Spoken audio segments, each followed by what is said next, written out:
Toi, ce monde de la femme, hein, OnlyFans, une application spécialement pour pour les femmes qu'elles puissent s'émanciper, les femmes au foyer puissent s'émanciper. Qu'est-ce qu'elles en ont fait? Hein, une application X, quoi. Voilà. Hein, leur émancipation, tout vendre. Tu vois le principe de la femme, quoi. Hein, tout se vend, tout se vend. Hein. Le plus vieux métier du monde, c'est pas pour rien, quoi. Mais tu vois, c'est la différence. C'est des putes. Sur OnlyFans, c'est des putes, c'est pas des prostituées, quoi. C'est pas toutes des putes, il y a des prostituées. La différence entre une pute et une prostituée, une pute, elle prend ton argent, elle te fait la guerre, elle te fait aucun plaisir en échange. La prostituée, tu lui donnes de l'argent, puis elle te fait un massage. Au moins, tu pénètres son église, tu pénètres sa chair, tu vas voir, hein, tu as direct contact avec sa chair. Ah, dans une église, on dit aussi la chair d'une église, quoi. Hein, tu vois, le monde des religions, le monde de la femme, quoi. Bref, quand tu vas sur OnlyFans et puis qu'elle te fait un show privé, machin, que tu payes pour le show privé, puis que toi tu te masturbes comme un con, c'est quelle église? C'est pas elle, c'est ta main. La chair qui touche, c'est ta main. Tu te fais du plaisir tout seul et tu dois payer pour te faire du plaisir tout seul. Les mecs, ils sont complètement à la ramasse, quoi. Payer pour aller regarder, pour se masturber, quoi. Juste pour regarder la playmate sur le Playboy, quoi. Hein? Parce que la mise sur OnlyFans ou la playmate dans le Playboy, il n'y a aucune différence. La playmate dans le Playboy, c'était une image fixe. Maintenant, c'est une image en 3D animée, quoi. C'est la seule différence. Mais c'est pas l'image qui vient te faire le plaisir. C'est pas la mise sur OnlyFans. Oh, elle te montre ses seins, elle te fait un petit show, ça t'excite. Voilà, c'est comme la playmate. Elle fait rien concrètement. Elle te donne zéro plaisir. Vu que le plaisir, tu te le procures tout seul en te masturbant.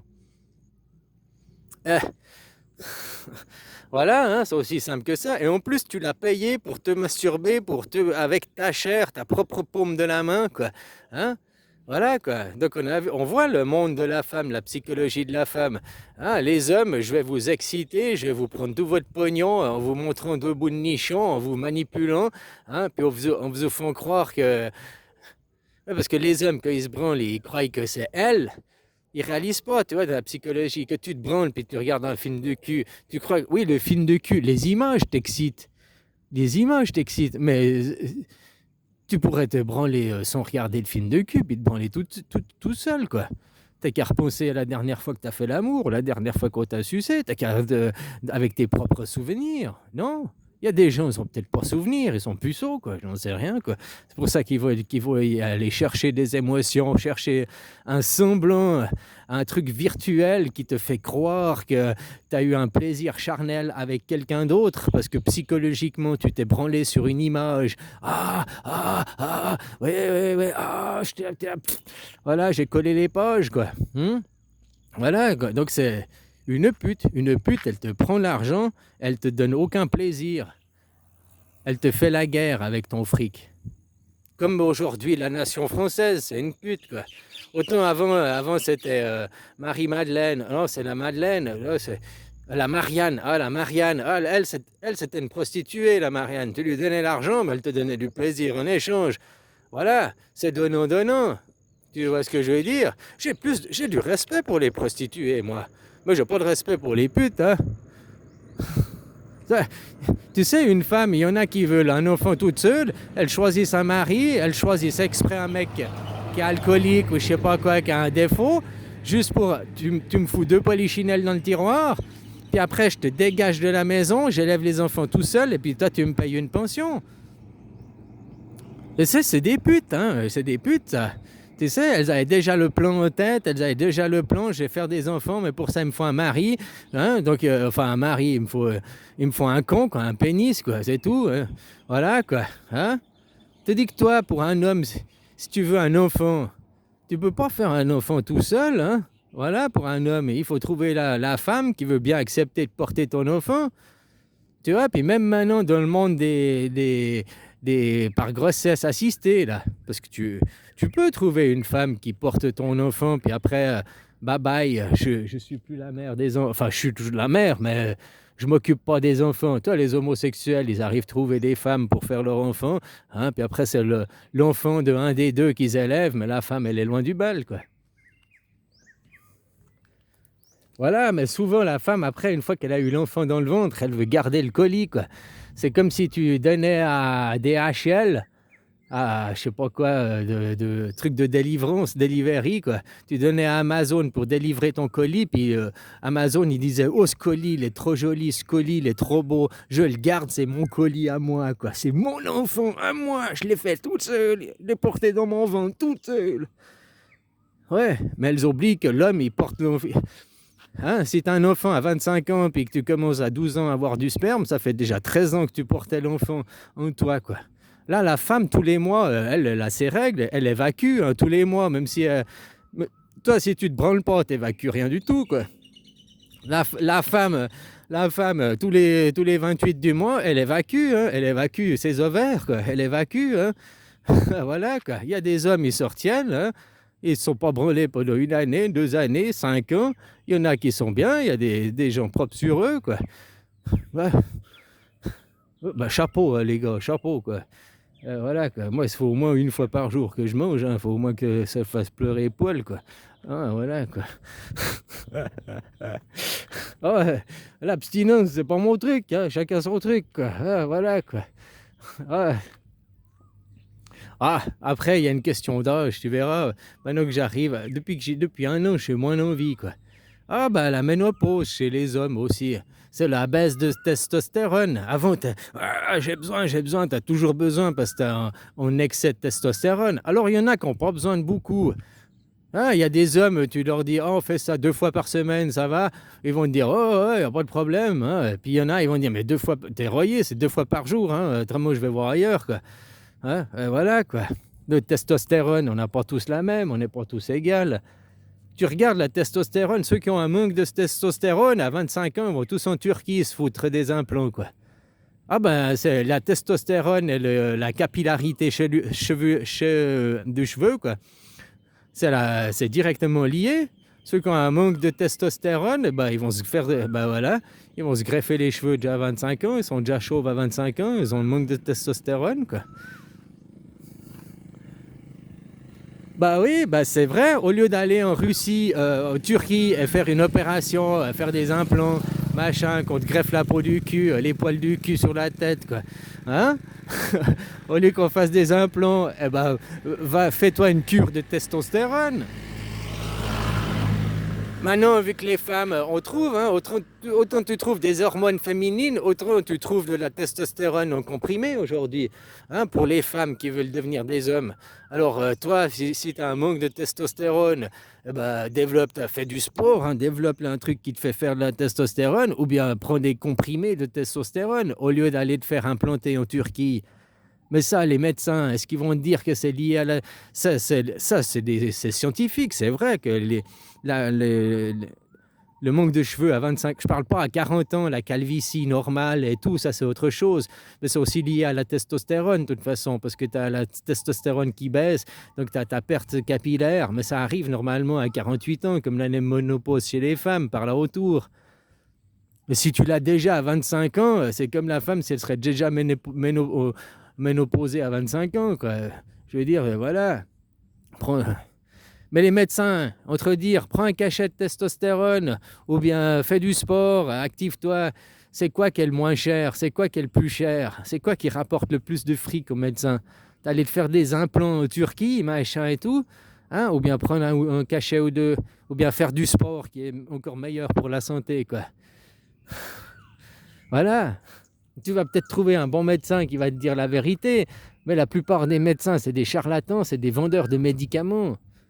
C'est ça ce monde aujourd'hui, parce que la médecine, mélanger la médecine ou bien l'éducation avec l'argent, ça fait pas bon ménage. Ça fait pas bon ménage, ça fait une médecine à 2 vitesses, une éducation à 2 vitesses. Même mettre l'argent dans la justice, quoi. Tu vois? Mais oui, on doit payer des peines. Les peines de prison, ça remplace par de l'argent, des peines pécuniaires, il faut payer des amendes. On a mis l'argent dans la justice. Au lieu de payer en argent, on devrait tout payer en intérêt général, quoi. Mais oui, le mec qui qui a créé un accident de voiture, par exemple, machin et tout, au lieu de lui retirer son permis et de lui foutre une amende, ça lui donne quoi comme leçon? Rien du tout. Par contre, tu lui dis, vous allez 2 semaines en stage en urgence la nuit, puis vous regardez des accidentés de voiture, des gens alcoolisés, quoi, hein, qui créent des accidents de voiture, et puis tu vois tous ces gens, ou bien dans une équipe de pompiers pour désincarcérer les voitures. Et après ça te fait prendre de conscience. Ou on te fait montrer un film. Et ça te fait prendre de conscience. Plus que, juste je reçois une amende, une tape sur les doigts, puis c'est fini. C'est reparti comme en 14. Aucune prise de conscience. Non, faire un travail d'intérêt général, ou faire voir une vidéo, ou faire voir quelque chose, ça c'est beaucoup plus pertinent. Puis ce serait beaucoup plus changeant dans la tête des gens, quoi. Je sais pas si tu vois ce que je veux dire, quoi. Parce qu'aujourd'hui, Lady,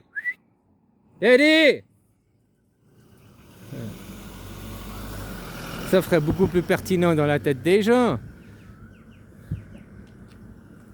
Ouais, elle se fait shooter, puis cette conne, maintenant qu'il y a une voiture qui arrive, elle reste au milieu de la route. Elle reste, elle regarde la voiture figée, quoi. Au lieu de se bouger le cul, quoi.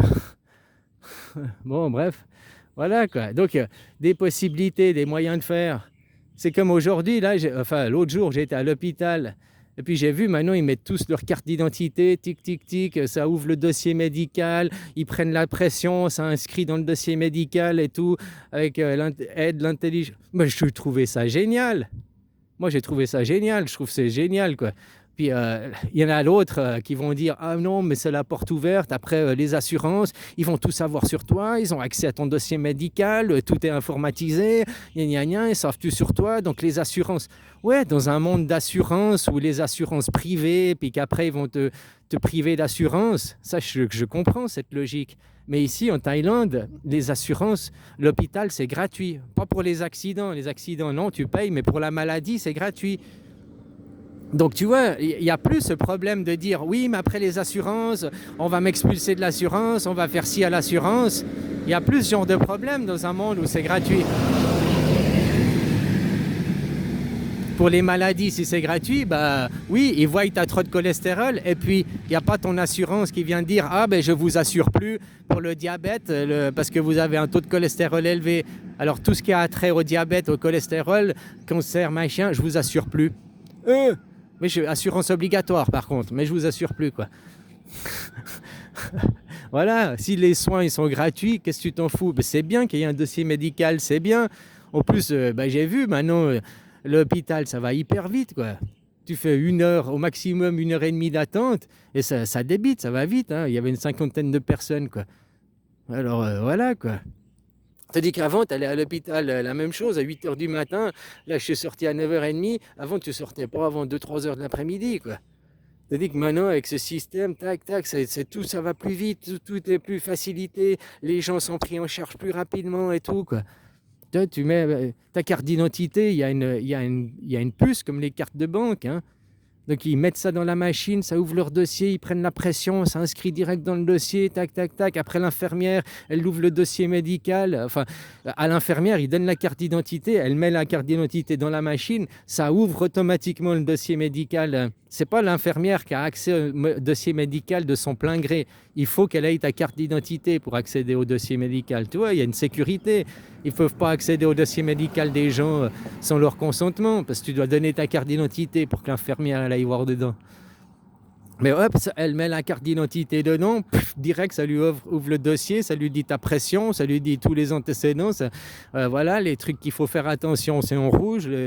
Voilà, ça facilite le travail pour tout le monde, quoi. Comme tu disais, copain, moi je vois pas l'intelligence artificielle comme un ennemi non plus, c'est un outil. Et comme chaque outil, il peut être utilisé pour le bien ou pour le mal. L'outil en lui-même n'est pas machiavélique, c'est les gens qui sont machiavéliques. L'outil en lui-même, c'est juste un outil, quoi. Après, s'il est utilisé dans un monde où il y a les assurances, l'argent, puis ils vont te désassurer parce qu'ils vont suivre ton dossier médical, parce que tes données numériques sont sur des serveurs privés, bah comme en France, vous savez, voilà, moi j'aurais aucune confiance. Mais en Suisse, nos données, c'est pris en charge par l'État. au public. Donc là, j'ai confiance, tu vois. Là aussi, en Thaïlande, c'est pris en charge par le public, c'est pas du privé. Les hôpitaux privés, je sais pas, là j'étais au CHUV, j'étais à l'hôpital public, hein, ça c'est l'hôpital public, où ils ont les soins gratuits, c'est à l'hôpital public. Les Thaïlandais, s'ils vont dans une clinique privée, ils n'ont pas les soins gratuits, hein. Il n'y a qu'aux hôpitaux publics que tu as les soins gratuits, donc de les hôpitaux universitaires, quoi. Voilà, ou les dispensaires, dans les petits villages, il y a des dispensaires. Là, ils n'ont pas les soins gratuits, même pour la maladie, s'ils vont dans une clinique, ça ils doivent payer de leur poche. Ouais. Je dis, il y a plein de choses à s'inspirer, il y a plein de choses à faire, à changer. Mais pour ça, il faut juste dire non, il faut arrêter de donner son temps, son argent. Tant que tu mets des sous dans le jukebox te jouera de la musique. C'est la plus basique chose à comprendre. Tant que tu mets de l'argent dans le flipper, tu peux jouer avec le flipper. Tant que tu mets de l'essence dans ta voiture, tu peux continuer à rouler. Bon, tant que tu payes tes impôts, Macron peut continuer à piailler, quoi. Il peut continuer à faire le blablabla parce qu'il a de la monnaie, il est payé pour ça. Le jour où il est plus payé, t'inquiète pas que c'est le premier à se mettre en grève, hein.